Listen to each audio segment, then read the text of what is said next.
that is a complete shit show. I am Turch, and with me is my co-host, the CEO, the man who actually likes soccer now. It's Kieran. How you doing, buddy? Thank you very much. Yes. Soccer is still a shit sport, I'm not going to lie.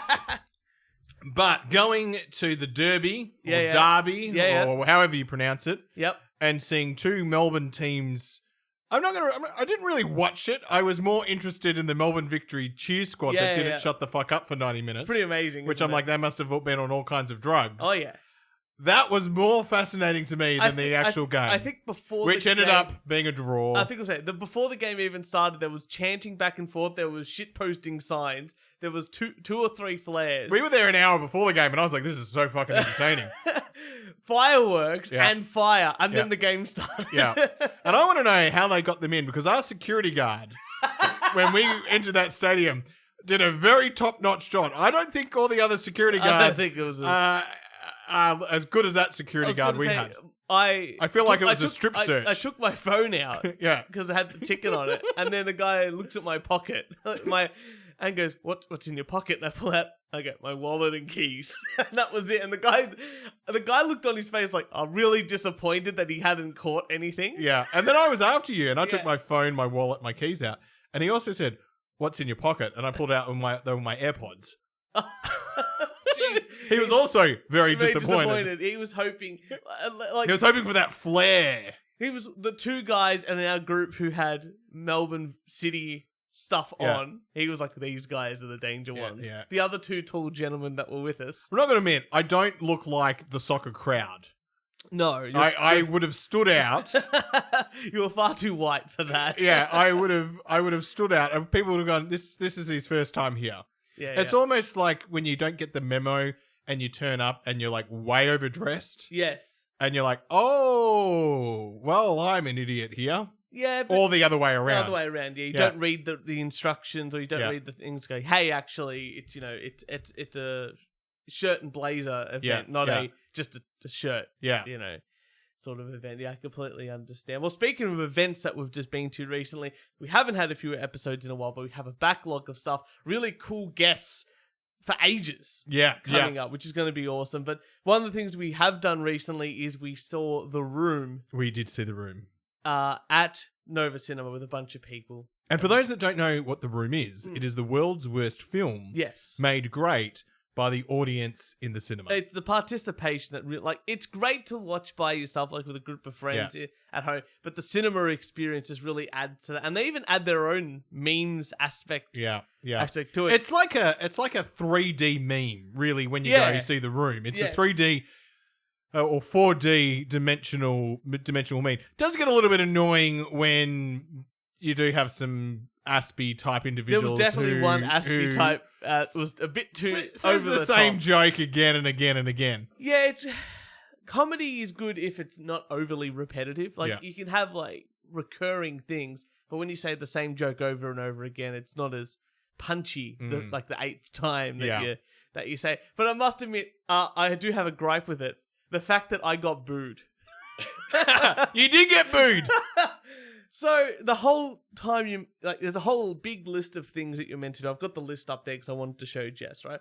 And one of them has she not been? No, she hasn't. So we're gonna. Hang on a second. So you because this was the first time at the Room experience in the cinema. Yeah, for you as well. Me, who knows nothing about anything, that was like my fifth fucking time. I've seen it so many times because I'm pretty sure I was the one that introduced The Room to everybody. Yeah, but not at the cinema. Yeah. But one of the things on the big list of stuff to do is, I think it's on that left-hand side page there. Yeah, left-hand side. Down the bottom, them being misogynistic. Mm-hmm. And the whole thing is when someone says something, you're meant to say, like you say, it's because you're a woman. Yeah. And I'm like, yeah, that's pretty funny. I get that. It's like your mum jokes, right? Yeah. They're funny. I get it. But I think you've got to go further than that. You've got to think of something funnier. And I think the one that you lost your shit at was when the mother leaves straight away. And I go, whose mum leaves that quickly? How do I get my mum to do that? Because no mum's just sticks around for like 2 seconds and goes, I'm going to go. Yeah, how do you get your mother or mother-in-law to leave that quickly? Yeah, as quick as possible, right? And no, it's funny. But then the one that annoyed me the most was the Lisa, the character, always goes, "I don't want to talk about it. I don't want to talk." And she says that throughout the film. And I'm at one stage just go, "What woman doesn't want to fucking talk about it?" All they do is blabber on, and you could hear the boos only from the women, and then the men sort of like obviously being nudged by their girlfriends. So the girls go boo, and the guys go, "Oh yeah, boo." Not gonna lie, I also joined in the booing. You would boo my good jokes. That's the problem. But it was a great experience. I think one of our friends who yelled out you meant to throw spoons at the screen at certain points in the film, and then the whole cinema throws. For those that don't know this, literally everyone has plastic spoons. Yes. And then at certain times you throw the spoons at the screen. At the screen. Yes. Which you don't want to really be sitting towards the front of the cinema because you get a lot of spoons hitting you. So I think one of the Aspie guys went to the front and collected all the spoons and actually made a funny joke. He said, "Hey, who threw the fork?" Funny. But then our friend comes along and goes, "Oh, that's mine. Sorry, that's for a different film." My favorite joke of the night because it was so quick as well. So quick as well. I actually enjoyed it when there was the sex scene and someone had gone down to collect the spoons. Yeah. What is he doing? And then there's the sex scene, and then he just did when he ejaculated, just did the threw all the spoons up. I was like, that was clever. I like the one where Tommy's sort of pointing down at the bottom, and everyone's just standing there waving to him. Just little things like that really. Every time I go there, there's a new experience. And I know you want to get some cheap tuxedos and throw the ball around. But I don't think I'm in it for the. I'll let other people do it. I just want to throw. I think if we just throw a football around, I think we'll have a good time. I think so. I think so. Go see The Room, everyone, at your local cinema. I got another rant. I got so many rants. I've just written them all down. I'm going to go through them. I've just got a new mobile phone. Congratulations. Thank you. Welcome to the 21st century. I know, right? It's good to get rid of your Nokia 3610. No, what? Still worked. That's the biggest. I know Putin has said the biggest. What is it? The biggest whatever thing in the 20th. The biggest downfall of the 20th century was the fall of the Soviet Union. Yeah, wrong. It was Snake never going across to Apple phones and BlackBerry phones. It's very true. Nokia. Snake 2. Snake 2 was such where you could actually go through the walls. Level of gameplay. Yeah. 10 out of 10. You can play that for hours. But my new phone is slightly bigger than my... every phone gets slightly bigger, you know. If only my penis could get bigger. You know. Just gotta get someone to blow it up. Every phone sort of gets slightly bigger or slightly thicker, and my new phone is definitely bigger and thicker because it comes with a case now. So it's girthier. Yeah. Yeah.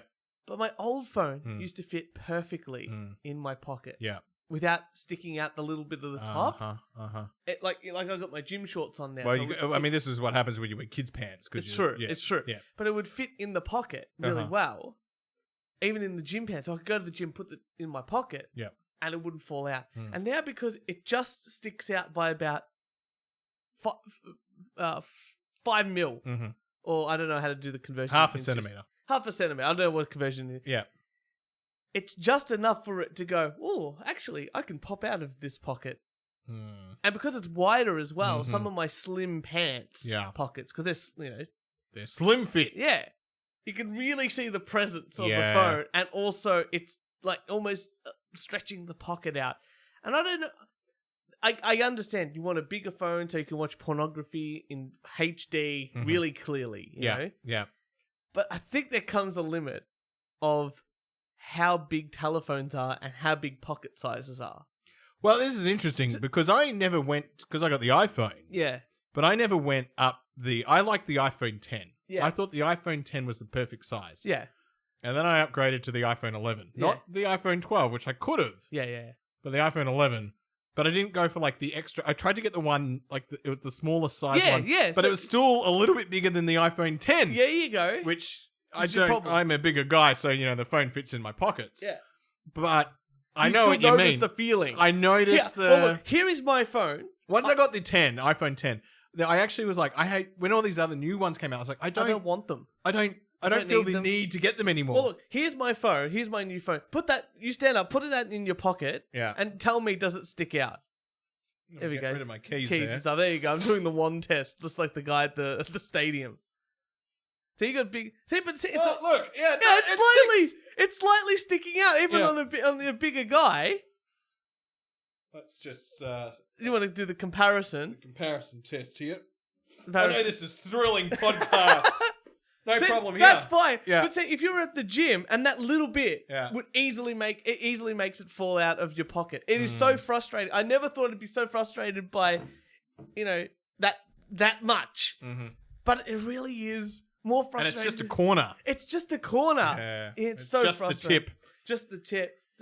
Well, congratulations, Kieran. Thank you. Once again, I don't know what I've done. But... Once again, we get more platforms knock us down. And officially, if you go back through our catalogue on Spotify, we have gotten COVIDed across the board.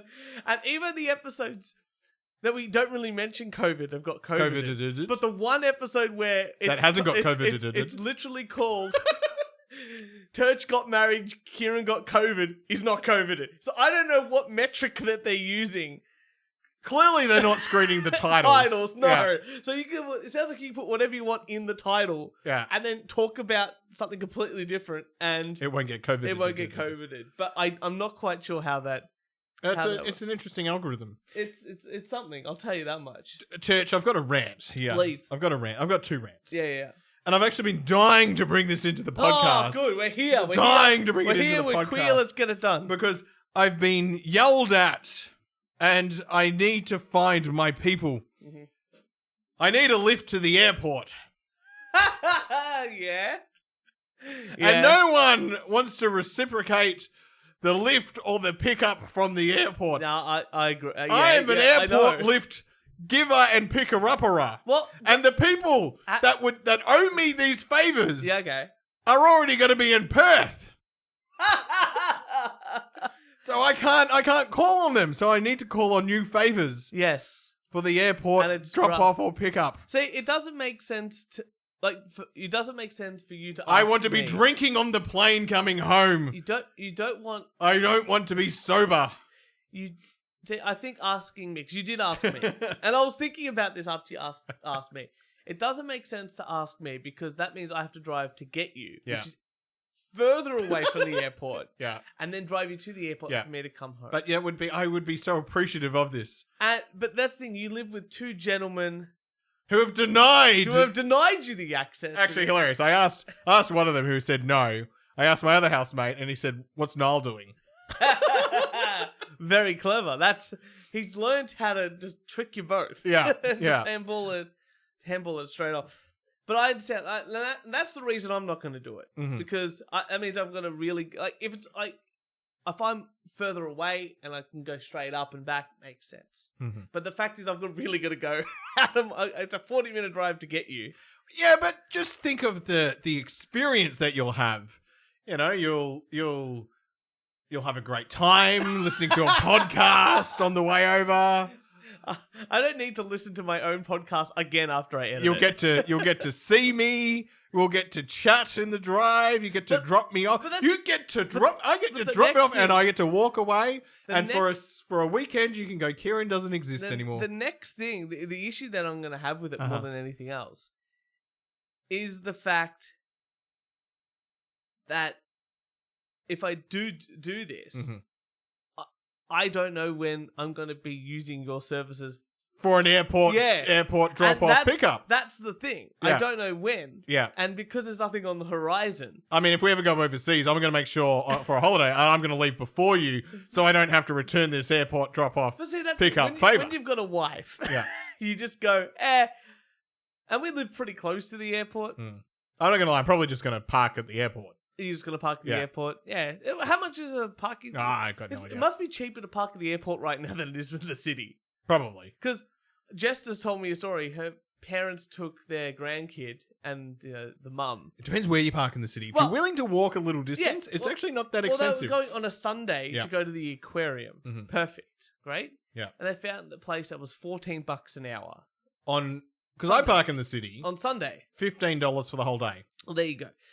Must be weird, different. But you have to walk a little bit. You have to walk a bit. You're not going to... You can't just... The convenience of like, getting to the aquarium. Don't do that, because we're only going to be at the aquarium for like 2 hours, 3 hours tops.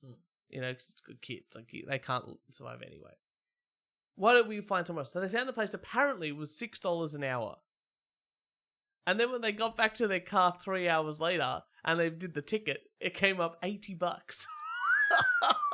And like, would it be easier and with the kids quicker to catch a train? Oh yeah. And the kids would have gone, I'm on the train. I'm happy. I'm happy. It's like, I've never ridden. And a what train you do, before. because it's a Sunday, you drive to the outskirts of the city. Oh, Clifton Hill. And then you get on, and then you get on the train. You get on it's the a 10-minute train trip. And the kids are happy. Haven't been on too long. And the aquarium is like a 2-block walk from both Flinders Street and the Southern Cross. You'd be fine. Very funny across the board. Wow. You got another rant, but I've got two things. Russia has been cut off from all these things.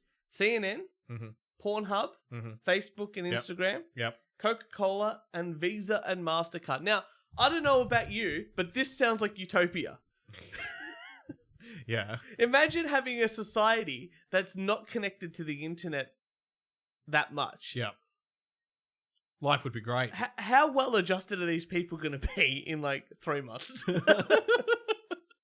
They will be talking to one another.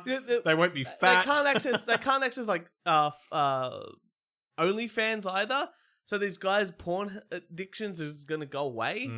They're going to have like a really normal, like they're not going to see any of this LGBT No. propaganda. Church, you have it wrong. TikTok. You have it wrong. Because Russia is now taking over all those assets. Yeah, they've created their own McDonald's. I know. I've seen that. So they'll create their own. They'll create their own OnlyFans. Yeah, I know. Oh, that's fine by me. I'm pretty sure back in the day, Russia had a lot of these OnlyFans type things, but they were just called cam whores. Do you remember them? When you go onto a website and like they would just be live streaming and they were just like for money. Do you remember that? I don't understand how OnlyFans became so popular because there was all these like live stream since 1995 basically. Yeah, pretty much. Like you watch the Pam and Tommy thing as well, and like cam whores have been around since 1995, 1996 as an entertainment sort of thing. Not much of a difference. You could do like the private show, you pay money, it's one-on-one, this and that, which is probably a better experience than just getting pictures or what have you. It's been around for ages. And Russia was like the king of it. Like they used to do that. I actually read something once that a lot of like this guy owned a bunch of webcam whores, like a company. And one day he's like, "Oh, I'm just gonna put a MAGA hat on one of them just to see what would happen." Apparently, that girl was a popular one. Usually, she wore the MAGA hat that day and got like nothing. Real? Oh, I thought it was going to explode. No, and that's the thing. He's like, obviously, like Trump guys aren't paying for porn. Yeah, but the liberal guys. The liberal guys are. Interesting. I don't know how true that is. I mean, it was on 4chan, so who knows? Well, But it's a good story nonetheless. I got one more. Is there any shops that you go to that you feel intimidated or feel that intimidation tactics by staff? I feel like I'm Aspie when I go to a shop. So no. Look, when I go to a shop, I really don't know what the fuck I'm doing. Yeah. And I really don't want to purchase things when I go to a shop. Right. I like to look around and then go, yes, I really like that, but now I'm going to go home and just order it online and see if I can find a deal. A similar sort of thing. I like to. Oh, there's a few types of shops. See, for me, and I wouldn't say really. Maybe I think they know when you're trying to buy something. Yeah. Because when I go in there, I never am like I'm going to buy something. Yeah. Okay. So I don't think I really get hassled. See, okay, so this may just be these type of shops. I mean, when I went to go for a car, when I was looking at a new car, I walked into the car place and said I'd like to test drive one of the cars. Yeah, and then the sales guy started doing his spiel, and I said, no.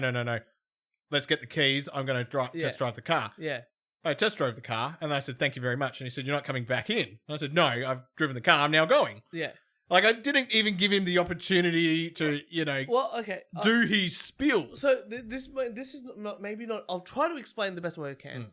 It's definitely not an experience that you felt then, because one of the world's most that could be one of a joy to go to, or the absolute I hate this experience. Right. And that is going shopping for musical instruments, just in general.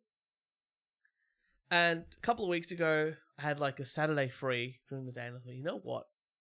Shops are all back open now. They've got all stuff. There's a couple of new shops I want to go to because they've moved places, this and that. There's a new one that I want to go to, and a classic one I always go to. So you're Wayne from Wayne's World, and you're going to buy your guitar. Yeah, it's just but I didn't want to. I wasn't really looking to buy anything. I wanted to try a few things just to see, compare it to my own gear, see if it'll add anything, or should I change things around. So I call up Reb, and I call up my brother, because they're musicians as well. Might as well all go together. That way we can share, this is a cool thing. Have you looked at this? We all have a bit of different knowledge. Yeah. I mean, you don't call me? Oh, you can come next time if you want. Don't call me, please. Come next time if you want. I would be a nuisance. So we go to one guitar shop, and it's a little boutique second-hand place. Okay. Where they sell. And the guy sees us, walks in, all good, and then he goes, yeah, just pick anything off the wall like I have up there.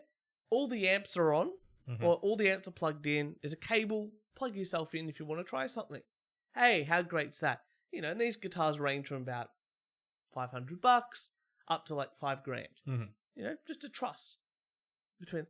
I'm like, oh, this is great. So we try out a few different things. We just pick stuff up. Sometimes with instruments, you just want to pick them up and see how heavy they are. Yeah. Or just feel the neck of a guitar. Right. Because they're all subtly different. They'll cut different, The Japanese have an equivalent saying to their chefs and their knife. Yeah.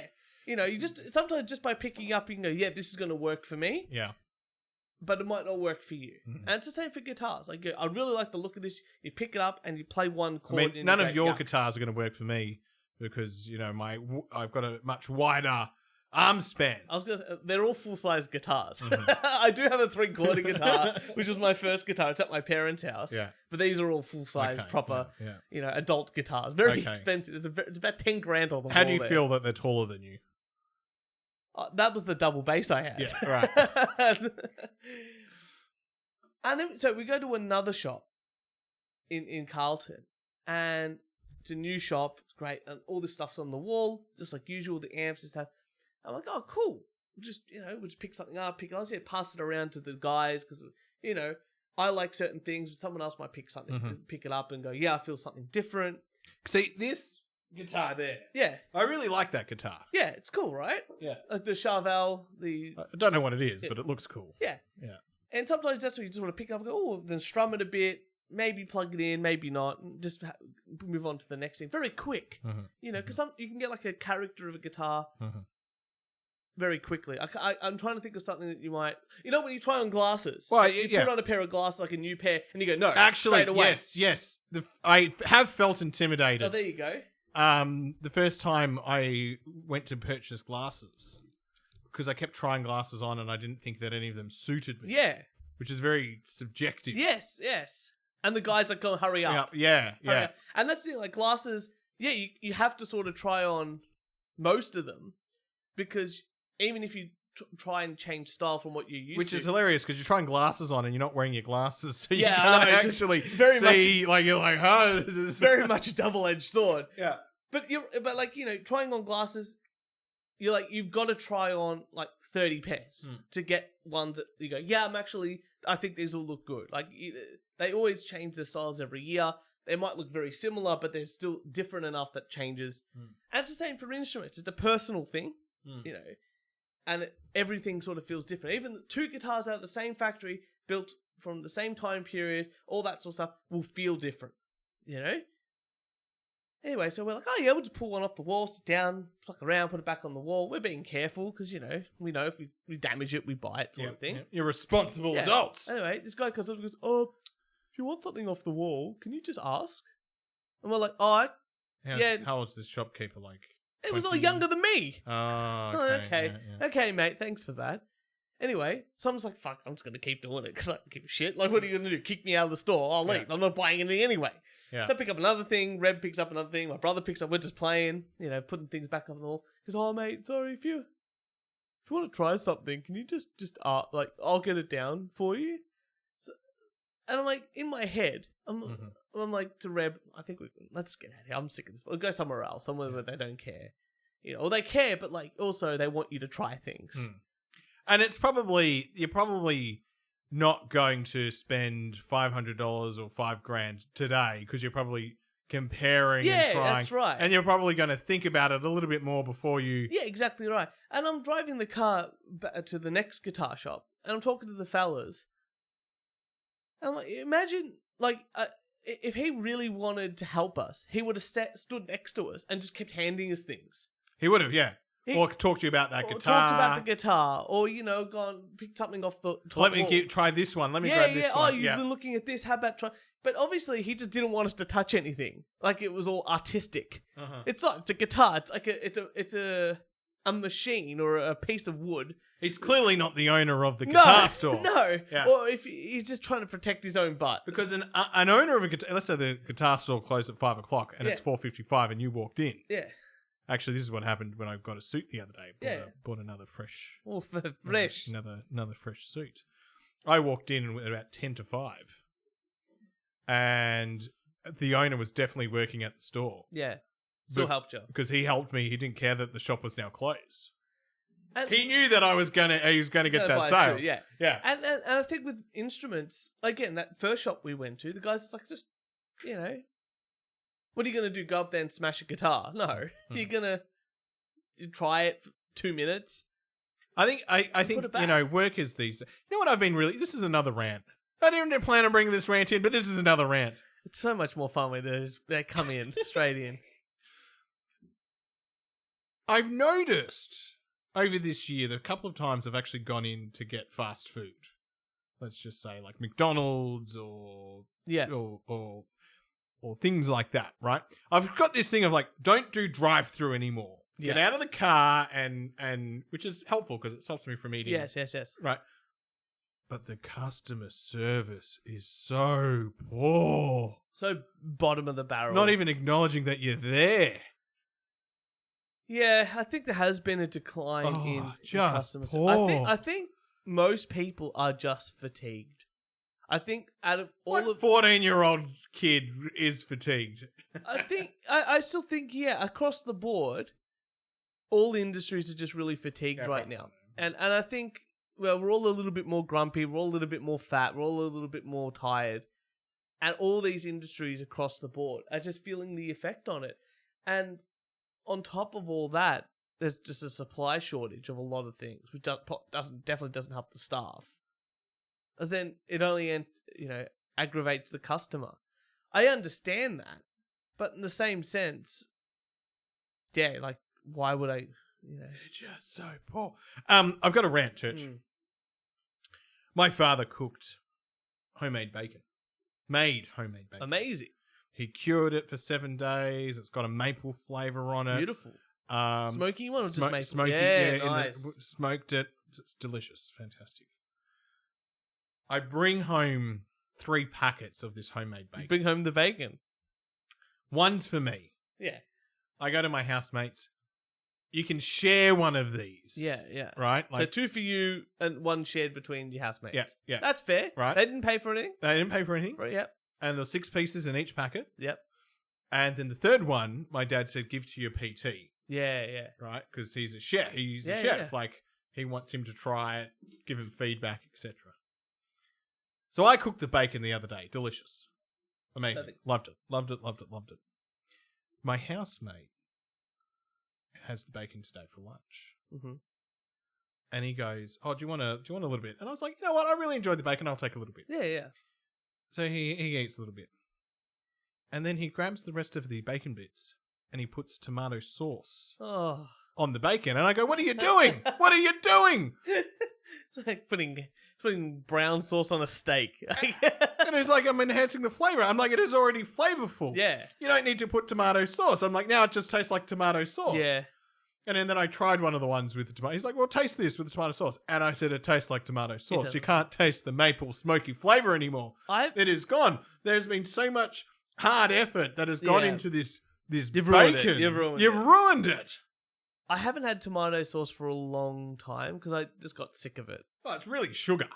And I had it today with some chips for dinner. Homemade tomato sauce. Beautiful. Different. You know. But yeah, I just dunked it in and had a chip. I'm like, oh, it just tastes like sugar, like nothing else. I went back to mayo. Mm-hmm. Like, at least mayo I know is egg. Egg and salt and whatever emulsifier they put into it.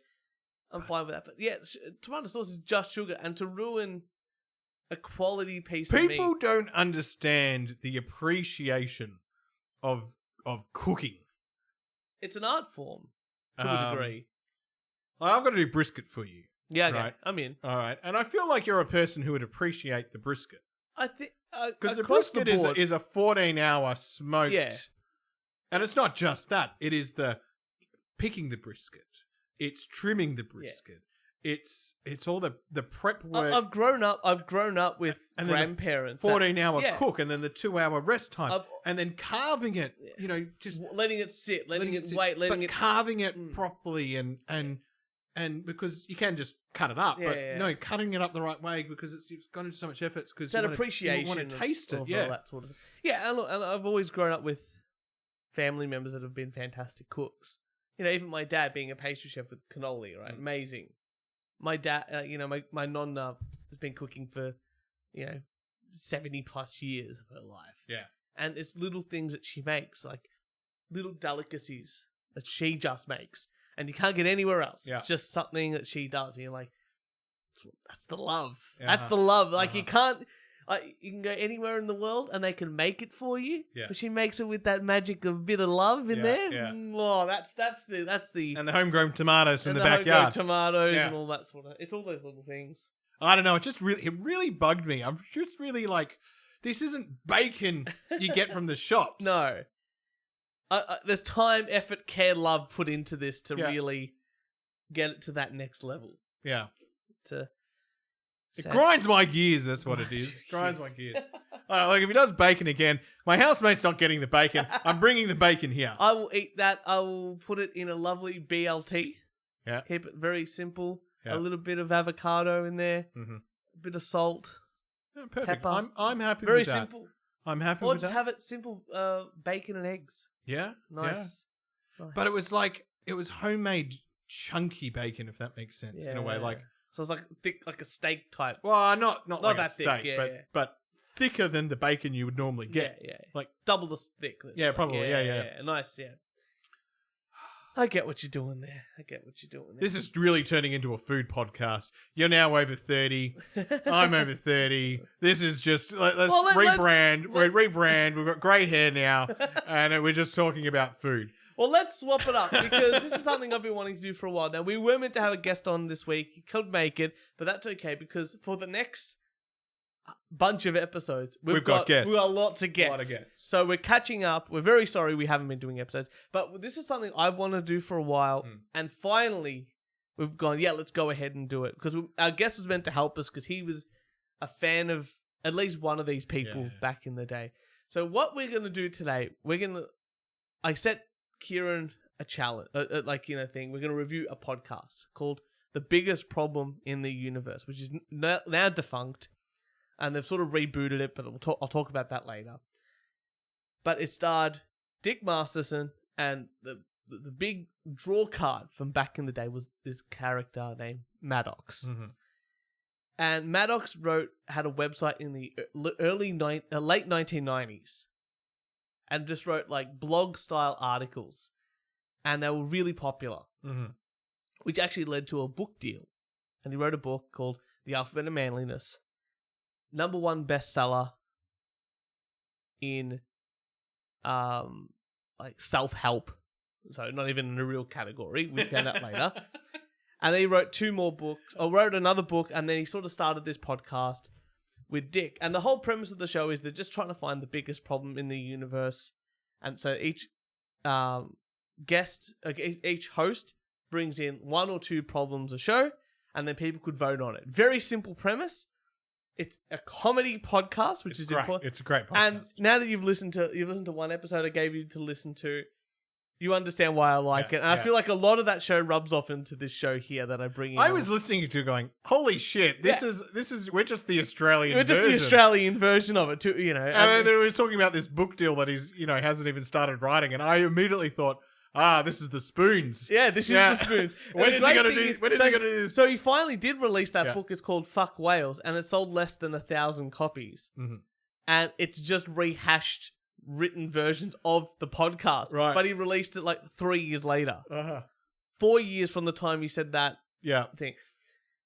So maybe we'll have to buy a copy and read it. It'd just be funny, right?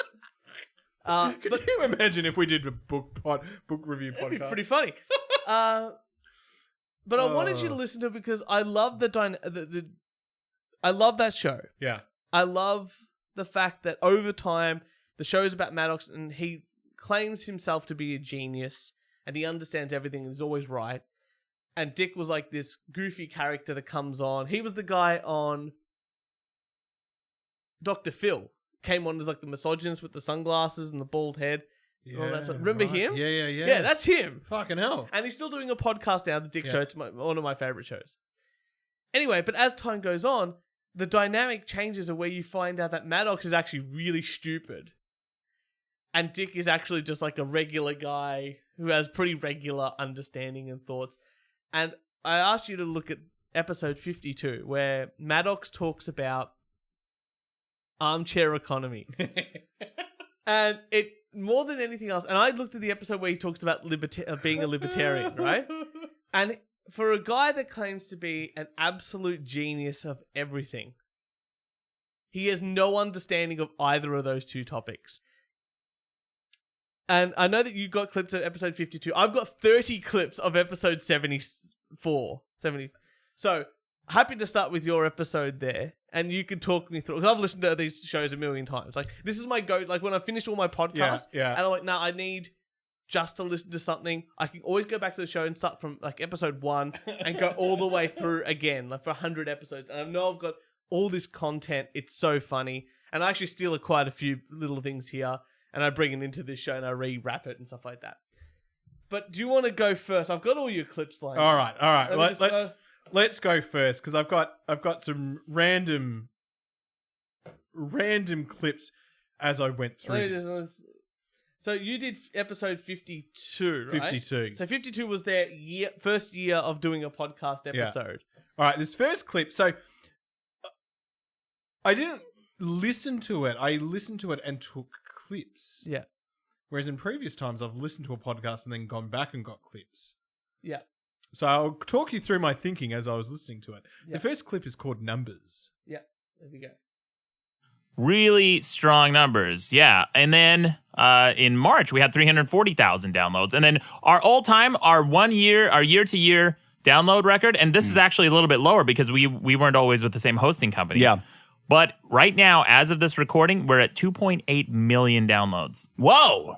Pretty fucking incredible. What does that compare to? Yeah. And then I just thought about our show. And we celebrate our 20,000 listens. That's true. I've got to 30. You're definitely up to 30. We're up to 30? I think we are. Oh, I think shit. we are. So that's pretty good. You know what? These two already had big names behind them. Yeah. You know, we came out of nothing and we still are nothing. But that's okay. Hey, we've gone in 4 months we've increased by 10,000. That's pretty fucking awesome. I'm pretty happy. That's pretty fucking awesome. And then I just also was like, oh, cute. They're doing the ding and the applause in the background. Well, we used to do that, but we cut that out after 10 episodes. We learned. See, and that's the thing. Maddox brings those in. So Dick doesn't bring those in. Yeah. He doesn't bring in the dings or anything. Maddox has this soundboard and the clips, like the audio clips of those sounds are really low quality. It's really funny to me. All right. I loved clip. As soon as I heard clip 2, I was like, I know Turch has done this before in our podcast. Too much swearing. song about swearing. Fucking monkeys of shit. Shitty. Fucking motherfucker. Fuck off. Fucking horseshit. Fucking bullshit. Fucking shit. Fucking dipshit. Shit. Bullshit ass bitching. Fuck that. Fucking shit. Fucking shitty. Fucking you're a dumbass. Shit. Fucking shitty. Fucking asshole. Shit. Fucking shove it up your ass. Fucking shit. Horseshit. Fucking asshole. Shit. Fucking bullshit. Fuck you. Fucking tits. Fucking horseshit. Shit. Fucking horseshit. Fuck you, dick. Fuck myself, dipshit. Fucking shit. Fucking stupid. Shit. Fucking fuck off. Fucking Grand fucking Paul. I love to fuck at work. I love it at the end. I love to fuck at work. Like, so that's Sean. He's the audio engineer and like side producer, and Dick actually takes him to do his show. And Sean's great. He becomes more prominent as a person. It's pretty good. I thought you were a genius the first time you did a clip show. I was like, wow, this man is like thinking so much about the show. Yeah, you fucking stolen it. Well done. I may have stolen it, but I still, it still takes effort. Led Zeppelin stole all their blues licks from everybody else, but they made it. They still did it on their own. I see here you got books are like spoons. There we go. Hey, you got anything else about the book? No. Anything else you want to tease? So what do we know? No, we don't know the title. Don't know the title. We don't know the content. But we know that it's going to be that I'm writing it. Very exciting. It's very exciting. And it's being written. Yeah. Top men are working on it right now. Yeah, top man. One man. All right. Anything else? No, that's it. That's all I'm going to announce right now, and maybe more. I do love that because, like I said, he does eventually write the book like 3 or 4 years after announcing. Which is hilarious because the spoons the same sort of thing came about 4 years later. Same sort of thing. And another episode, Dick keeps asking, like about every 3 episodes or so, how's the book coming? Can we get like a thermometer to sort of... And then Maddox was like, no. Let's not do that. So Maddox was notorious for labouring over his writing. So he would only come out with, in a year, maybe 1 or 2 to 3 articles or three blog posts. Blog posts, right. So he'd be really meticulous about the words he used and this and that. And that sort of worked, I guess, in the old school internet, but in the modern thing you've got to pop something out like a new book a year or every second year and like an article like at least every second week. If you're not trying to earn an income from it, you can take your fucking time. But this is his job, his career. All right, clip 4. It's called Bathroom, and I can't even remember why I called it Bathroom.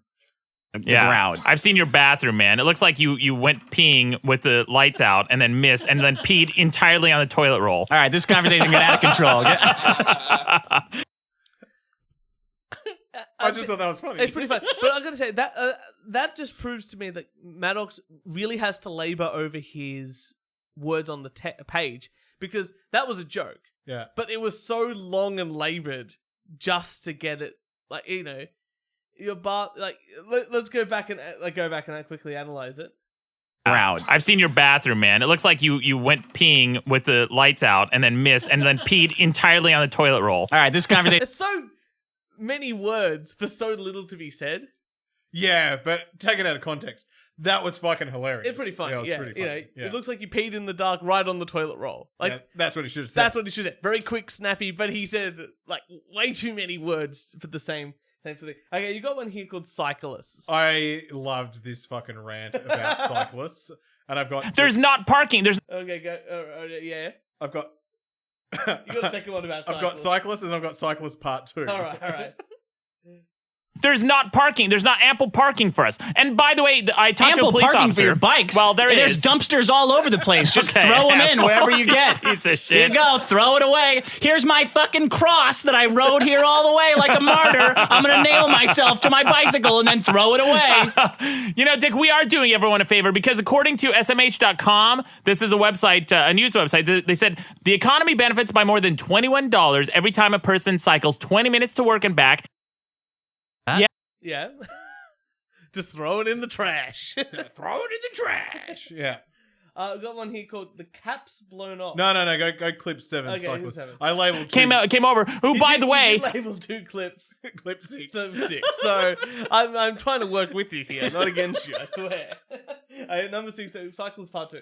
came over, who, by the way, their fuel prices are lower because of us. But anyway, they came over, they said, good, I'm glad all the cyclists got tickets. Yeah. Because what's the alternative, dickhead? That we all get in single file line and then you wait for 26 cyclists to come to a complete stop and then start up their slow ass cycles to ride through the intersection? Is that what you want? That's right, because it's the fucking law. No. Are you guys a car or not? Do you belong on the road or not? You don't just safer. get to barrel through and take over the intersection because you're enjoying the breezy day with your stupid bicycles. Dick, it helps traffic. It helps move along traffic, and it's safer for cyclists and motorists. You know what else helps traffic? Keeping your fucking bicycle off the road. You don't want to be inconvenienced stopping at a stop sign? Stop inconveniencing the rest of us by making us... So true. I really enjoyed that rant. Maddox has these ideas like, oh, I'm the pinnacle of what it is, and Dick's like, no, you're actually pretty annoying. Dick had really good points. Oh, he nailed him down like straight away. Just all right. Next one is I've got the caps blown off or economics. go the cap blows off. This is fucking hilarious too. Yeah, but if the cap just blows off, if it's a plastic cap, it'll just blow off. You know, Sean, that's why companies like Arrowhead, when they bottle the water, they put the water all the way to the top. And same thing with Kool-Aid. Those Kool-Aid twist pops, they fill it all the way to the top so that the air pressure can't change and cause their packaging to explode. It's like when you haven't busted a nut in a while and a girl's trying to, show off and swallow and she can't keep up and it's like, wow! It just blows her mouth right off, you know? So gross. So Dick is there to make the show. You'll notice in that episode there, Maddox doesn't realize he's on a comedy podcast. Yeah. Like it's meant to be funny. It's not meant to be like NPR or like a series it's meant to be like a funny show. But when he talks about economics and in the episode that I listened to, libertarianism, he's not very funny. But here we go. I've got this clip called Economics. It's like wine tasting, but with mathematical models that sometimes occasionally get it right. That's it. That's economics. First of all, a long time ago, Dick, I started writing an article. This is way back in 1999 or something, in the early days of my website. Yeah. Is that the end of the clip? That's the end of the clip. Oh, fuck, I stuffed up there. That's okay. Talk it out. So they've got more on... he talks more about armchair economics. It was so fucking intense. It's because he doesn't... And I had trouble understanding what the fuck was being said. Yeah. You know what? Next week I'm going to bring in clips. Okay, because I do remember. I'm going to try and explain to you what the fuck's going on. Well, I've listened to the episode. They try to talk about Maddox tries to understand the broken window fallacy. Yeah, the broken window fallacy. But Maddox thinks the broken window fallacy is only about windows. Yeah, not as an economic metaphor for something breaks that you didn't need. It's a maintenance rather than spending it on something else. Because the broken window opportunity cost. Yeah. That's all it is. Yeah. It's about talking about opportunity costs. Whether you repair the window. Basically, the idea is you've got a store. Yeah. And your window breaks, so someone smashes your window. There's someone smash window breaks. Window breaks. Yeah. And now, everyone's like, oh, it's good because now you're going to stimulate the economy. Because you're going to buy another window. Yeah. Yeah, that's right. And that's the fallacy. It's like, well, no, really, because you could have used that money to spend on anything else. You could have reinvested in your business or bought something else. But Maddox just doesn't understand anything like that. Even the fact of debits and credits, which you're getting into now, because you're looking at to finance stuff. But definitely bring some more clips in for the next episode, because I can talk about this show forever, because Maddox's lack of understanding on a whole range of topics makes that show the funniest thing you've ever heard, because Dick just sometimes digs just that little bit more and just goes, wait a second, something you said there was not NQR, not quite right. Yeah. Let's just go into your thinking of that. And that's something that happens on this episode here. So the thing that Maddox gets angry about from the so what they do at the start of the episode, they talk about what happened in the previous episode, what was voted as the biggest problem from last week. They bring in some comments, and then they talk about the problems that they brought in. And one of the things that happened in the previous week was Maddox's understanding of scientific things. Mm-hmm. And one of the things is what is a scientific theory Yeah. and what is a scientific law. Oh, okay. So here we go. So these are my clips. Now. Yeah. This is from episode 72. 72, 72, 73, 74. 74. Is it 4? Something like that. Man. Yeah, until it becomes a thing. But a law is stronger than a theory. A scientific law, yes, it is. No, it's yes, not. it fucking is. Google it, shithead. Google it, right? Okay, so a scientific theory and a scientific law are two different things. There's not one that's stronger. It's just a descriptive nature of certain things. And the great thing is, Maddox went to university and he studied mathematics and never actually completed a degree. He's apparently, and he brags about this throughout some of the episodes, that he's only one. I would actually trust more people that have read like Karl Popper. Yeah. Than people who have gone to university in understanding science. But on the other end of the spectrum, Dick has got like a master's in engineering. Yeah. Right? And so Dick actually responds to this. Now. Well, they're different because a law is something that you observe and you never don't observe. And whether it has a theory to explain why it happens or not, the law is something that just exists. Yeah. So a law is like, well, gravity happens. Yeah. And we have a theory of how it works, but we don't have a theory of exactly how it's, Well, the law, the people it just happens. People would have observed it, and they can't break it, and it's a law, and it occurs. And then later on, the theory gets developed. It's around it. Very simple explanation. It's like we have laws of physics. Yes. But we don't know how or why. Exactly right. Exactly right. And we have a theory that sort of mathematically roughly equates to things and it works for all the models, but it's not a perfect understanding of just a natural occurrence that happens. Yeah. Very easy to understand. We just discussed it. We're not overly learned men of physics and so, but we did all right. But this clip here, Maddox comes into science with the same logic as a flat earther. Ooh. It's so good. Sure. Dick, you have elucidated nothing, and that's exactly what I'm saying. What do you mean? You can't rank them. They're different. No, but it's not a universal, it's not a law of nature. It only is insofar as we haven't found a counterexample, and we have no mathematical proof for it. So, it's not a law of nature, but we haven't found a mathematical proof. It's a law of nature, but we haven't found a mathematical proof for it. Yeah, that flat earthers say the same thing. No, it just happens like that. We haven't exactly discovered why. It's the same logic. But Maddox views anyone that doesn't disagree with him, so he gets a lot of comments via Facebook or emails or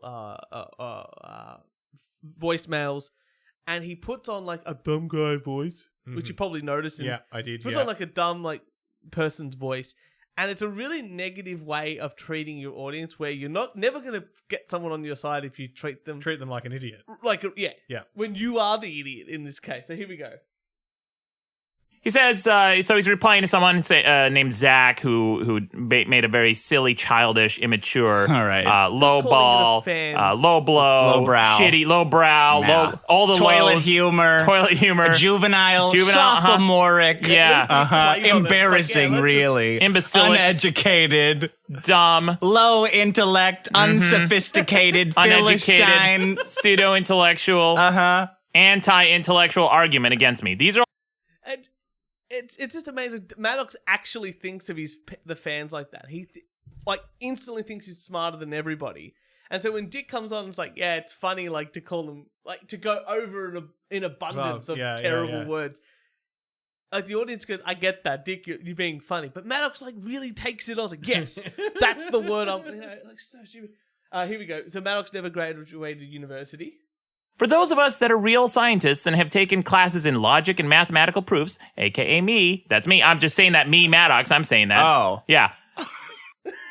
Dick's laughing. Because, you might have taken classes in that, but I took classes in computer programming in my first year of uni. Doesn't mean I'm a master of computer programming. I mean, I took classes in psychology. It doesn't mean I'm an expert in psychology. I'm pretty sure you once said I did a class in nutrition. I had no idea what the fuck I'm doing. Yeah, I've got no fucking idea. I've got a major in nutrition. Yeah, there you go. Again, Maddox doesn't understand it's a comedy show. The matter of the fact is that the scientific law is a theoretical construct. This is when I tap the head. You're such a fucking dick. Stop being an asshole and listen. Pay attention. Well, write this down. Write this down, Dick. You might learn something for the first time in your life. All Write right. down everything I say from now on. It's not. A theory is a bunch of supported hypotheses. Yeah, it's not a law. It's not a law. The law just happens. Yeah. So this is the reason why Maddox fell from grace so much. So basically, he ended this podcast here, started a new podcast called The Best Debate in the Universe, where he debates himself. I swear to fucking God, that's the premise of the show.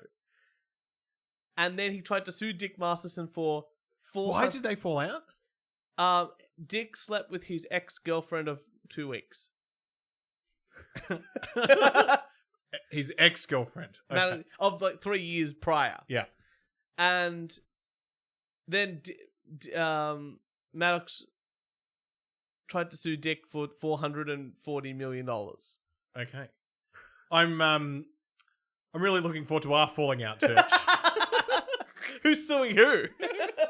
So anyway, this is why Maddox fell so hard. Like, just the beginning of it, definitely in these sort of episodes. Why do you let these guys get to you so much? They're such assholes. They're such dickheads. I did notice listening to it. I'm like, Maddox seems really easy to provoke. Thin-skinned, super thin-skinned. So, and that's the thing. Like, he's blocked me, and I think the podcast on Twitch, because I made a Twitch account for us, and I was on his Twitch thing watching him pretend to be a banana online and a cowboy online. I said something a bit too far apparently, and he blocked. I got blocked. We got blocked forever. Oh, we gotta get Dick on. Dick's making $50,000 a month on his Patreon at the moment. I don't think we're going to be able. Maybe we'll get him on. Hopefully we'll get him. I'd love to chat to him. And then but Maddox is like, he fell so hard because he has no respect, and he's so thin-skinned that anyone that disagrees with him, like, we've been blocked by him on Twitter because I said to him, your argument was really stupid, and here's why. And I've been blocked by him on Instagram for the same reasons. He did like a old like joke he did from like the 14 years ago, and I'm saying, yeah, good one, nice way to recycle jokes. Yeah. And he's like, oh, that's not very funny. I'm like, well, you just like you recycled your latest book. Because I thought Dick could be I was like, man, I hope he's a stand-up comedian. Yeah, he's not. He does just the podcasts and shows and stuff like that. So yeah, but he's very funny, very witty. So this is Maddox's problem for the week. So this is the first, like, they've come out of all this stuff about the science stuff, and Maddox like, I'm going to take over. Here is his problem for the week. This is a big one, Dick. I've been waiting a long time to bring this one in. Uh-oh. Yeah. Libertarian theory. That's a good groan from Sean. The crappy drum intro. That's so his problem is libertarian theory, which is funny in of itself because that is very funny. Yeah, funny if you're gonna play it off in a stupid way. Yeah, Like you can just say, yeah, these libertarians, they think that, we should be able to pave our own roads, and you have to put a quarter in a gun every time you want to use it, or something like that. Yeah. Maddox goes for the most retarded way to start off his argument. It's a picture of a cat looking up, like this little cat. I'm showing this picture. I'll post it on the website. It says, all cats are libertarians, completely dependent on others, but fully convinced of their own independence.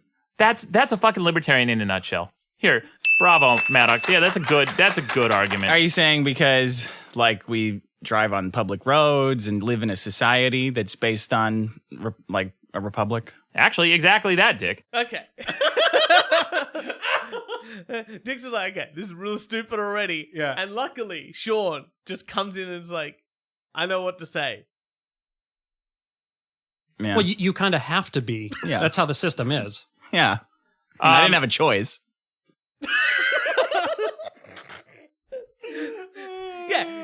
Yeah, people want a socialistic society. They have to live in the current society and then migrate it into, you can't just, it's either in a system or you're not. And if you're not, you can't just...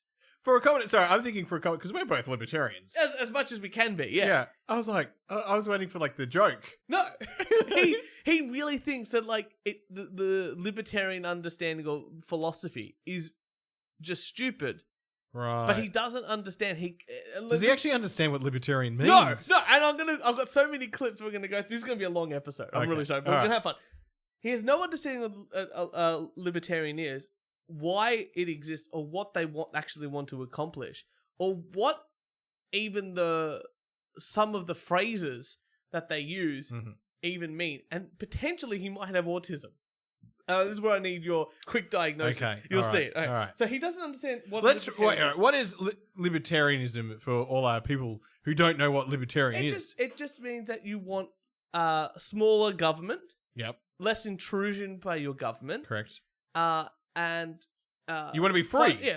free from To make your own choices. Exactly right. Just as much as you can. As much freedom as you can get. And there's an understanding, of course, that some social aspects of government are needed. Yep. And democracy is still needed. We still have to pay a little bit of tax. Exactly right. But you just want the least amount of intrusion from the government that you have. So a small government, as people would say, just a small government.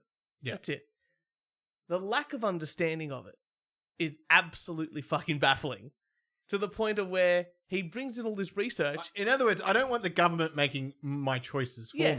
Yes. If I want health insurance, I'll go buy it. I'll go buy it. I don't Yes. need to be dictated to buy health Exactly insurance. right. Yeah. Here you go. Well, because it's part of the whole libertarian construct. Like, oh, the big bad federal government is coming in telling me what to do. They can't tell me to go to bed. Well, that's all it is. That's all it is. It's just... Okay. No. The libertarian government wouldn't tell anyone to go to bed. Exactly right. Okay. When Maddox doesn't know something, he's just instantly dismissive of it. So there's this scholar named Tocqueville, wrote a whole bunch of stuff about democracy, this and that, and Dick goes on to it, right? Tocqueville said democracy in America will last until the government figures out that it can bribe the public for its votes. How does you think that he's an idiot? I didn't say that. I don't know that quote. I don't know who wrote it. Who are you quoting there? Tocqueville, he's like a scholar in the I don't beginning stages of American democracy. Yeah, so instantly. I don't know, so it doesn't matter. All right. Great way of arguing. More lack of understanding from Maddox, yeah. Let's Right. go. It's Libertarian Party. Child pornogaphy should be legal. LP.org. LP.org. The website has this big banner at the top that says the Party of Principle. Yeah. And then it says minimum government, maximum freedom. I support that. You support- I support that. See, Yeah. Dick, yeah, that makes complete sense, makes to me. sense to me. Government's not going to be telling me what to do. Okay. Yeah. Now, this is where Maddox doesn't get it at all. Shit. hey Maddox, what's wrong with smaller government? The problem is that any time you define a government to be a certain size, some shithead's gonna come along and be like, well, that government's too big, we should make it smaller. Well, yeah, but that's okay. How do you define it, though? Okay, he's trying to define a size of government where he doesn't realize that the word small, when they say they want small government, means, like, I don't want people to interfere. Like, small in the context of, like, hey, that's small. Like, I don't know. Small interference, less interference. No, I'm sort of like, build our roads. Yes, build our roads, maintain our money system, help a little bit with healthcare. Yep. Infrastructure, tourism. Yeah. And then everything else I could sort of, do schools maybe. Yep. And everything else sort of don't get involved with. And even to the point you could potentially argue this, that schools, there should probably be less policy, and the teachers who are the experts and the school system in their local community should be deciding. Correct. And that's less, it'd be more autonomous. Yeah, rather than and every school trying to do week one, we need to be doing this, week two, because it's a top-down approach. Yeah. So again, zero understanding, right? I am skeptical. I am suspicious of any political party who claims to want smaller government and yet is still running for government. Okay, you guys are the ones going to fix this problem? Sure, let's see how you do it, shithead. Well, what, should they do like ISIS and just start blowing shit up until they do what we want? You gotta run and get in there to change the system. Yeah. You can dismantle pieces of the government from inside. Sure. Gotta fuck for virginity, right? He's an idiot. Yeah. How do you think things work? Like, yeah, like Trump came in. I think I brought this into the show ages ago. Trump got in and was like, hey, we're still running a Y2K program 20 years after Y2K. I think we can cut that one. Oh, we saved $2.4 million a year. Perfect. Yeah. That's what it's about. It's about things that are finding it inefficient and just going, well, maybe we shouldn't be doing that. It's pretty easy. I think it's what he says in this quote, this one here.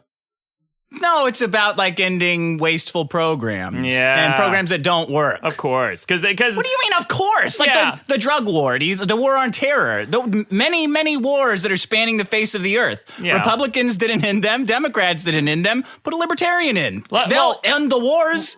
Yeah, very simple. It's like, again, what Dick said. War on drugs. Libertarians like, hey, just make them legal and regulate them. Yeah. You know? It'll stop the crime stuff, less police, less issues. You can manage it. You can tax it if you really want. You know, I really don't want the tax on there, but you can make money off it.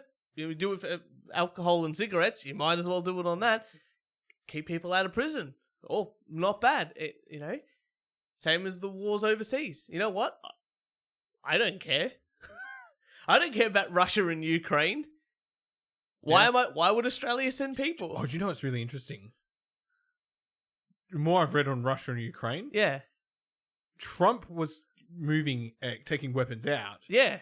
to de-escalate Yeah. the crisis. Joe Biden comes in, It gives it all back. gives it all back. And since 1991, there have been American secretaries of state saying Ukraine can never be part of NATO. Yeah. We've got to embrace Russia, embrace Ukraine, and build relations. You do realize, I'm going to say now, that as time goes on, and with this Biden administration, Trump was a very good president. Oh my God! Yes, yes. The more I've thrown myself in reading about Ukraine, and just trying to find information, and it's just, I was like, wow, It's a total opposite of what we actually there was think. basically less explosions under Trump Than any other president. Yeah. Yeah. He kept ISIS, the Taliban, North Korea, and Russia all at bay. Yeah. And the one time he sent out a missile and went, like, remember the Russians was like, oh, we're going to take over the Syrian base or something. And Trump's like, I'm going to blow the shit out of your base because... And they blew up the shit out of the base and the Russians just went, we're going to go home now. And we're not going to do anything. I've said this to so many people. It's like, oh, Trump would be going crazy in Russia. I'm like... No, we had 4 years of Trump. And he didn't touch it. And he de-escalated the situation. And not only that, if Trump was Putin's plaything, why wouldn't he do it while Trump was in office? Yeah. Like that's if your allegiance is, you know, like that, then suddenly you should work together. I'm more or less. Putin just saw the terrible way we got out of Afghanistan. Oh yeah, he doesn't give a shit now. And just went, yeah, they fucked up. Oh, funnily enough, Maddox brings in an Obama quote out of all the presidents in the world to show how a government should work. Good segue from presidents, right? I want to say something that I disagree with a lot of Obama's politics. Something he said when he was first elected in office was he said that it's not the size of the government that matters. It's whether or not the government runs efficiently and works efficiently. And I couldn't agree more because the same thing could be said of... About anything, like, you know. You know, it's really interesting. Berkshire Hathaway, Warren Buffett. Yeah. That company's libertarian. Yeah. Because in HQ, which I think it's like 400 or 500,000 employees. Yeah. That all Berkshire Hathaway owns a number of companies. There's like 400,000 or 500,000. In HQ, 21.5 people work there. Yeah. That's it. When you look at other massive corporations and their headquarters is 300, 400, 500 people. Yeah. Yeah. He's a libertarian in his organization. That's it. Well, so it's like, the government just, it doesn't matter what the size of the government is, it just has to work well. And Dick has a perfect response to this. Large organizations. It's buy stocks that only go up. That's what he's saying. Make sure the government always works and works well. Like, yeah, okay, but it never has. I really like Dick.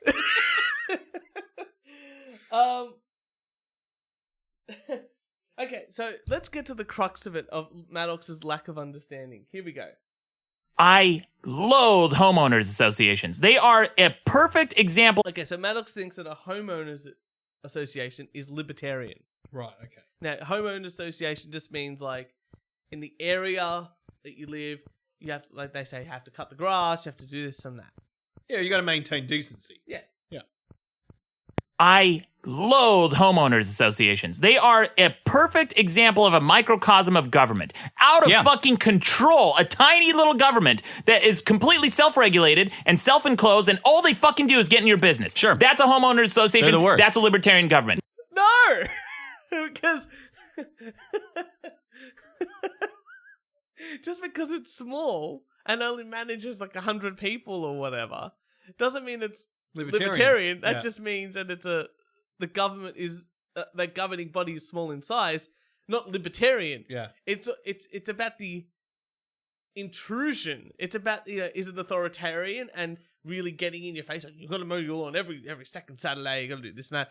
Or they just go, pay us and we do the landscaping and you pay $200 a year. It's like a body corporate. Yeah, like a body corporate. Yeah. He just doesn't get it. He still thinks that a small government means the amount of people, not, like one person can really impact your life. Yeah. But you could have 20 people as a government and have no impact. They don't. I just think of a family friend of mine who bought a holiday home. Yeah. And they left their caravan park, their cabin, Yeah. because the rules of they couldn't have campfires anymore. Yeah, silly. And big. That's an intrusion. That's not libertarian. They had the cabin there because you could bring your dog. Yeah. But they brought in all these rules about animals. Ugh. So they ended up buying a holiday home. Yeah. And they were almost put off from buying it because there was lots of these rules and regulations that they read. But as they were reading through it, it was probably actually less intruding on them because it was all about the environment. Yeah. That how many houses can be built on all of this land. Yeah, yeah. And it wasn't about like you can't light a fire, you can't have pets there. It was about like, oh yeah, you can't cut down this tree or you do something, you're going to impact the land and the lake and the water and the don't do that. Yeah. No dumping of trash. Right? Basically. Simple things. You go, yeah, that makes sense. Not you can only have one dog there on Saturdays. Yeah. No. Yeah. Okay. Maddox has a gotcha. Uh-huh. Are you ready? All right, I'm ready. Like a small government. What do you mean what they say they want versus what it is? They say they want more liberties, but a homeowners association imposes fines and their will on every aspect of your life. But that's not a libertarian government. Yeah, that's... But it's a small government, isn't it? They don't want small government that's in your backyard. Small in relation to what? It has like... Exactly. Small intellectual... Exactly. Yeah, gotcha. he's an No. idiot. Okay. Dick explaining it to... This clip I've called Dick explaining it to a retard. You're talking about a small government because it only lords over 100 houses. Right, that's a small government. No, it's not a small government. If they have a major impact in your life, then that's a huge government. Okay, so by definition... Less interference. It's a less comparison. interference. Oh, More I see. freedom. I see. Less interference in your life. Perfect. Well, those two are great. They're just ganging up on Maddox. They're good. So Maddox is 37 and he doesn't understand life. This is a bit of a longer clip, but I think it's worth it. Okay. I lived in an apartment complex with, I think, 90 different tenants, and there was a homeowners association made up of 8 people. Made everyone's lives a living hell. Do you think it would have been better if they, say, I don't know, had 100 people on the homeowners association? No, I think that you should have, first of all, you didn't own the condo, so your opinion is totally worthless in this scenario. Doesn't matter, I lived there. But you don't have any rights. Right. It's their community. If you own a condo there, you've got to run for the board. I mean, that's what, if your homeowners association fucks with you too much, you run for the board. Okay, so I own an investment property, and we have a body corporate for the shared areas, and every year we have a meeting, and I'm the only person that turns up, so I'm not only the director, but the chair of the board. So I'm everything. Can I turn up next time as an observer? You could absolutely. I want to turn up as an observer. And basically we go through the finances, because Uh-huh. we've got a company that manages it. They talk me through the finances, how much we have in the kitty, what are the issues, Yeah. and then I decide what we're going to do next. But you got to sit on the board. The other people don't care. Yeah. But because I'm the chair of the board, I can say, yeah, we're all paying an extra $100 so we can get landscaping, and they just get a bill. Yeah. But if they don't come there and make a decision, then I have all the power. You have the power. You Exactly. make the decision. But my tenants who live there can't come and sit on the board because they don't own the place. Mm-hmm. And Maddox doesn't get that. You've got to actually have a stake in the thing. You've got to have a claim to, and different communities are going to have different homeowner associations. Some are going to different body corporate. Different body are corporate going to have really fucking strict rules, and others are going to be fucking relaxed. Like very simple. Maddox likes. I think you heard this in episode 52 as well. He likes to laugh at his own jokes a lot. North Dakota, South Dakota, Tennessee. What the fuck comes out of Tennessee? Except for babes. No, but not even funny. The energy's good though. The energy's good. Okay, so I think this is the big problem with Maddox. He considers libertarian to be a certain thing. Okay. I lived in a state that is libertarian leaning. One of the most conservative states in Utah? the union. Utah. Libertarian leaning? What do you mean libertarian leaning? They're so fucking conservative. Like outside that doesn't mean libertarian. Well, though. hold on. If What? Your face was like straight away. What the fuck is he Hang on, doing? libertarian and conservative don't quite. So Dick calls him out straight away. if some goofy state like Kentucky passes a law that says, well, we don't recognize gay marriage, and let's say libertarian Dick Masterson comes along and goes, that's a good law because you should be able to believe what you it's want. a good law. Well, hold on. You should be able to. Well, don't tell me I think it's a good law that gay people should get married. This is a Then don't use hypothetical. my fucking name. Okay. But you This did has been say every argument. I Well, this is know. what they believe. And that's why it's like, Yeah, no, this it's is not like, what they that's believe. not what they believe. But you, I can't even. I just want to listen to the clips and enjoy it. Another gotcha where he's absolutely stupid. Here we go. the energy should be deregulated, right? Energy? Yeah. Fuck. I have no idea what you think you mean by that. What do you mean Exactly. energy should be deregulated? I love getting into this argument. Every libertarian not an I've ever argument. talked to. It's Hold a on, let me sandbag. finish, dude. Let me finish. What a massive question. And Dick's like, let me just try and cut it down to. That is a question you can't actually just give a simple answer. Yeah, it's like, well, okay, we're going to talk about what you actually mean by deregulated, Yeah. you know? And that's a public good. Yeah. And public service, but, you know, government might have to have some sort of, you know, can't be too crazy. Mm-hmm. A simple question about regulation here. A simple question. When do you think that regulation is good, Dick? Okay, thank God, Dick. I'm going to say, I think listening to this episode, like, in 2014 or whatever it is, made me become a libertarian because of what a lot of Dick said, and me looking into it and like going, yeah, less is more when it comes to government, and you know me, anti-tax guy over here. But this level-headed response to when do you think regulation is good? For me, it's like, yeah, that's possibly the greatest answer to that question, and responding to a retard at the same time. Okay, I'm looking for it. That is such a retarded question. No, it's not. What's wrong with that question? Answer the question. When do you think regulation is good? This is a Senate committee Slippery hearing. fuck. You can't nail him down. No. You can't nail him down. I love Answer that, the question. I love that it takes. It's a Senate committee, isn't it? Slippery fuck you. And he can't even get a proper answer, but he talks about how sometimes regulation is good, like roads is important, but sometimes, you know, government-built roads work, and sometimes toll road work. Words work, But yeah. it just depends on the situation. But it still all has to come from, but those are infrastructure things that should be run by the government. Okay. Pure smugness from the dumbest person in the room. I tried to name these clips to what they are, but everything has so much you could dissect. Right. You think it's good that government exists to make roads and that sort of thing, like public utilities and public things. That's what it should be for. That's all they should do. Okay. What do you mean? Oh, okay, like a smug asshole. Like you think, like you're not catching libertarians on any of this shit. That's because I can't. Everybody you guys are thinks slippery. no, Maddox, because you don't understand what is a libertarian.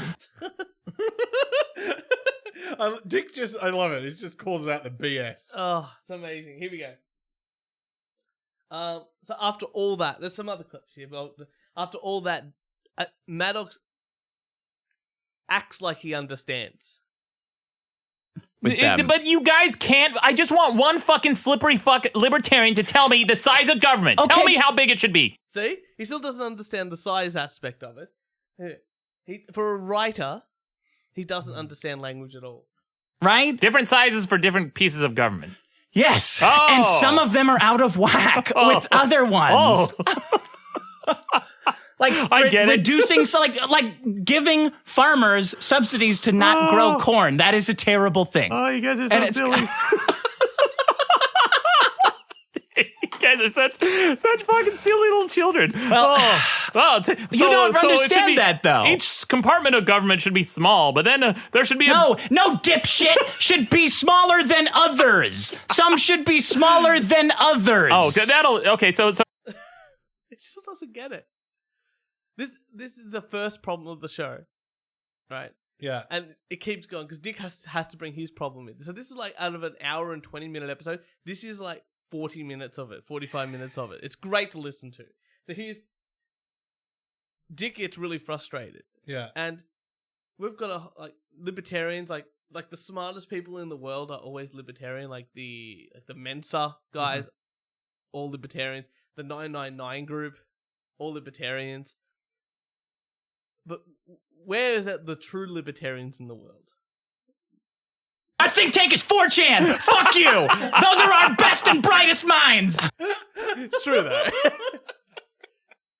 Dick gets so frustrated. This is one of my favorite rants at the end of the show. Yeah. And Dick just goes, "This is it." There's no such thing as a libertarian. It's only libertarian theory. Well, it's never going to exist. No, because you Not in can't reality. nail them down. No one will stand up and say this is what we stand for. You need government to regulate certain things. They know that. They know that. God damn it. They know that. They want to enforce the Constitution as it's fucking written, you pieces of shit. They know that the government should exist. Yeah. Yeah, I don't know, buddy. God damn it! God damn it! You're knocking shit over, asshole. Ah, there it is. It was all. So Dick brings in the problem and competes with Maddox for people's votes, and he brings in burnt popcorn.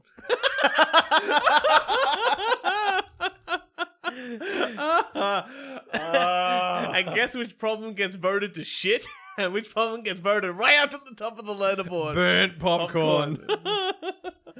So the lack of understanding that Maddox has across the board, that again, during those episodes from like 40 to 76, is when you can start to see the change in Maddox as a character, as a person, where he becomes a bit more SJW as well. And then at 77, Dick isn't on the show. It's him and Asterios Kokonos, who I've actually interviewed for this show before, for the We Only Do One Take podcast. And then after that, Dick comes back, but that's when Dick has sex with Maddox's ex-girlfriend. You can sort of tell. You can sort of tell that Dick doesn't get a lot of a look in. What do you mean? Sorry, like listening to it, it's mainly Maddox. Yes. And Dick's got really funny things to say, but he doesn't get to like talk like Maddox. And I could see that being very frustrating, like over time for Dick to go, fuck this. Yeah, but Maddox actually kicks Dick off the show. Yeah, and Dick just goes, "Let's make my own show," and it's great. Like the Dick Show podcast is like the one, like that, and a few other shows I look forward to every week. Yeah, but the Maddox thing is so funny to see his downfall over time. And I'd love to get him on here and talk about things. I just want to talk to him and understand how he thinks. We just want to understand. I just want to understand. We just want to understand. But it's funny to see. Do you know the hardest thing I've had to get a guest on this podcast? A fucking socialist. Yeah, I know. It's because I don't think they even know. They have ideas, but they don't know how to execute. And Maddox is quite the same. He has all these ideas, or he thinks he has all these ideas, but he has no way of actually understanding how the execution should even occur.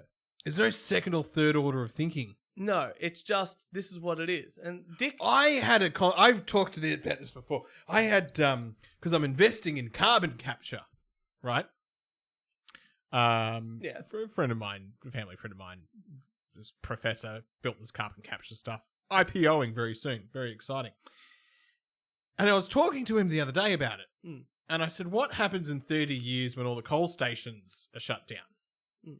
Like, what happens?" And he goes, "Yeah, but there's no real problem," because he said, like, making cement is probably one of the most CO2 problematic. It's actually worse than a coal-fired plant. Yeah. Because it's something about, I think you said like 20-25% of CO2 coming out of a cement factory. It's even like, what do you do when like the shipping container ships? It's the same problem. Like, yeah, you shut down coal, but you still got shipping containers burning. Yeah, it's the same. And he was actually telling me what they could do with shipping containers. Nuclear. There's some other. No, it's like ammonia. There you go. Yeah. But they have to convert everything. They have to convert everything, but he said, if you're gonna do that, you must do nuclear. But they've also got to produce the ammonia. Well, it's the same problem, isn't it? At the plant, so it's the same as we were discussing before, like the lithium batteries. You still got to dig for the lithium. Yeah, there's still like other problems that happen there, but going like, okay, so this carbon capture technology is actually going to be pretty fucking important for all the other industries that are still going to be there when coal. Yeah, it'll just shift from down. one to one industry to another. But the socialists don't understand that. They just want to shut coal down. Yeah, if you shut the coal down tomorrow, then everything we don't have electricity. Jumps in price by 10,000%. Yeah. And then which impacts the poorest people. Only the poorest people. Well, that's like this gas hike that's gone up now. It only affects the poorest people who need to drive to work. Yeah. So now, instead of a certain percentage going towards fuel, it's now doubled. Mm-hmm. And so it may not even be worth them driving to work. It might just be easier, gas excise. Get rid of it. Yeah. Look, I love The Biggest Problem in the Universe. I highly recommend it to anyone. But the character study that is Maddox, from his very high beginnings to the downfall that he has throughout this podcast, his other podcast, and then into what he's doing now, which is live streaming on Twitch as a pretend banana and cowboy. It's just phenomenal. And to see, like the whole big thing about suing Dick and a Patreon and a whole bunch of other characters for like $400 million and the actual court proceedings that happened. It's actually fascinating. And the ties that he cut with a whole bunch of people. It's just a fascinating character study that I want to bring more into the show because I think you'll really like it. I think this is good. I'm going to go back to episode 10. I'll get rid of the first 10 episodes of the crap. And I've got some drives to Ballarat to do. Yeah, so perfect. I've got... and any episode that you want to review, I'm happy because I know them all pretty much like the back of my hand. And I could just bring clips in. We could discuss it all the time. Fucking brilliant. He's like, I hope he's going to be a recurring character that we can just bring into the show. We might, if we get through all of The Biggest Problem in the Universe, or at least enough episodes that we sort of think we're complete, we can do his other thing of biggest debate in the universe, which is where he debates himself. Where he debates himself, and sometimes there's a guest. Does he masturbate himself? Well, okay. So in episode 101 or 102. He puts out a video on YouTube where he says there's nothing inherently wrong with being a cuck. So definitely masturbates himself because his girlfriend is right, him. Right. So it's like I said, a downward spiral of a man who thinks that he's like always the smartest person in the room, and always thinks that he's right. Do you reckon he's just arrogant? Very narcissistic, and he was sort of the first internet personality to become like an author, to do videos and stuff like that. So he was the first at many things, but he's never really moved with the times. He's never grown. Yeah, he's still the same. Like he still thinks he can write like 1 or 2 articles a year, and that's done. Huh? Good luck to him. Very much so. Good Very luck much to him. so. Like I said, I would love to have a chat to him about, like, he blocks people if you talk about the lawsuit or the old show or Dick or anything that came out of this show. Like, you know, we'll do public therapy with him. Oh, I would love it. How great would it be?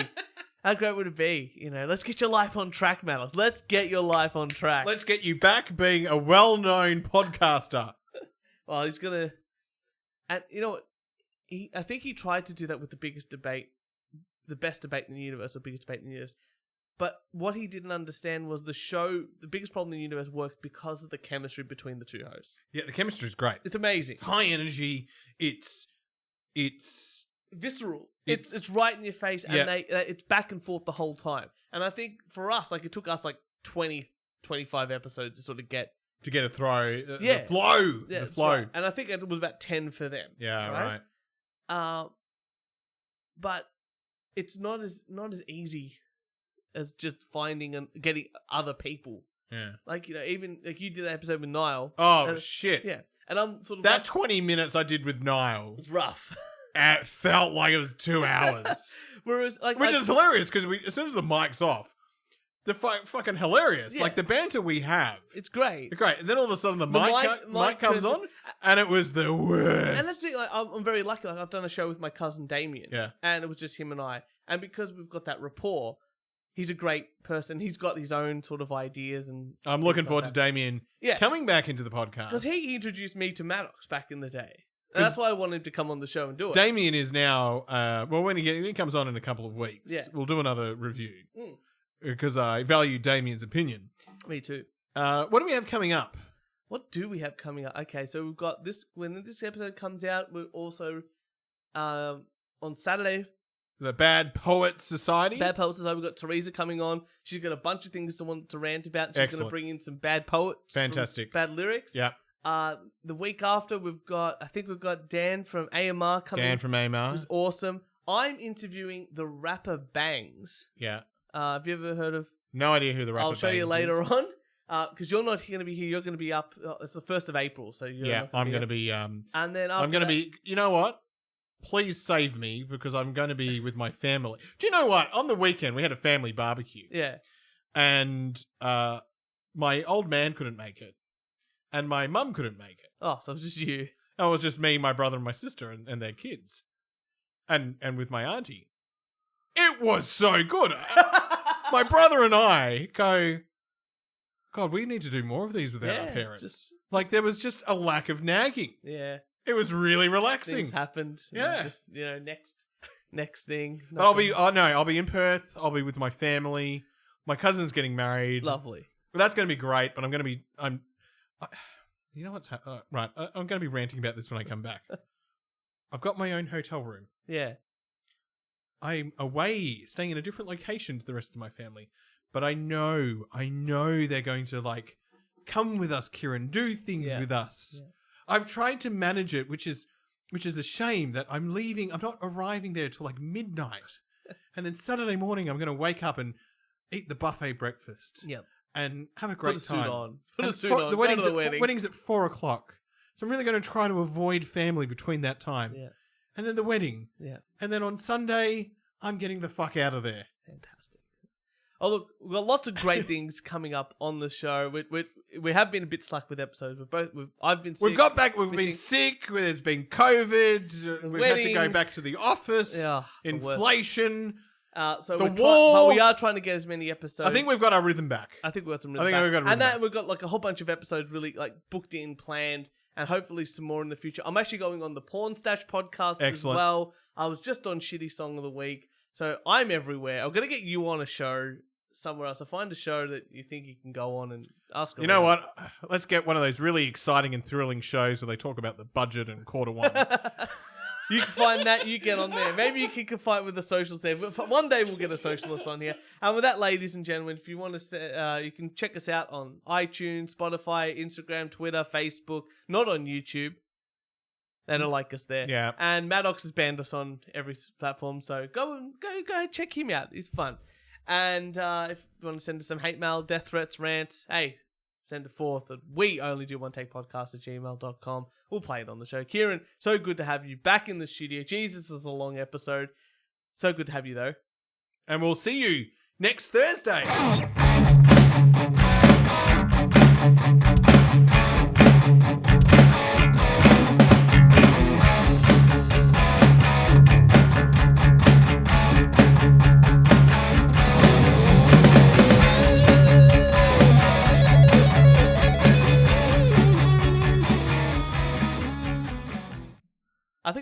I think you sent me the clip. Did I? Maybe. Can you pick me up from the airport? No. Get an Uber. I'm not fucking picking you up. Like, the airport isn't some magical place that Uber doesn't exist. Unless you're a fucking blood relative, do not bother me. Get a fucking Uber or a taxi. There's no difference between catching an Uber from the airport than it is from the city on a Saturday night. The airport isn't some fucking magical place where Uber doesn't exist and everyone has to pick you up. Leave me alone. I don't like you. Don't bother me. But there's something special about the airport now, and there isn't. You're just being a prick and you're annoying me. I actually want to hurt you right now. Just sorry, I'm getting PTSD.